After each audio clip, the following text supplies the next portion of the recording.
In today's video, I'm going to teach you how to install an app in ERPNext on Frappe Cloud.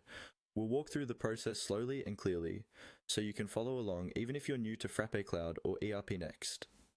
By the end of this video, you'll know exactly where to click and what to look out for when adding a new app to your ERPNext site. First, open your web browser and go to the Frappe Cloud dashboard.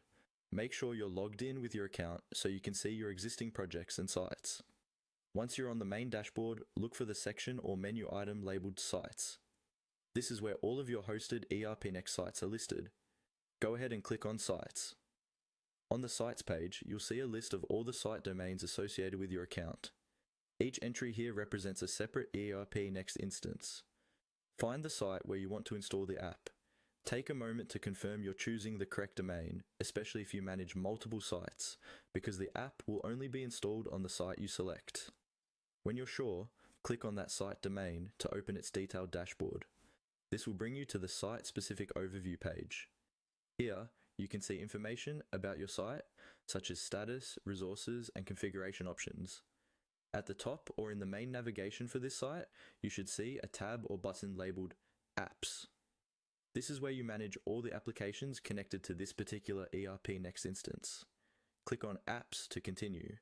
On the Apps page, you'll see the list of apps that are already installed on your site, along with options to manage them. To add a new one, look for a button that says Install App. This button is usually positioned near the top right area of the page. Click Install App, and a panel or dialog will appear, showing you the available apps you can add. From this list, choose the app you want to install on your ERPNext site. You may see optional configuration fields or app information. Review these briefly so you know what you're adding.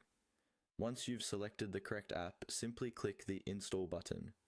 Frappe Cloud will now run the installation process in the background. You may see a short loading period while the system updates your site. When it's done, the new app will appear in your apps list and become available inside your ERPNext instance, ready for you and your team to start using.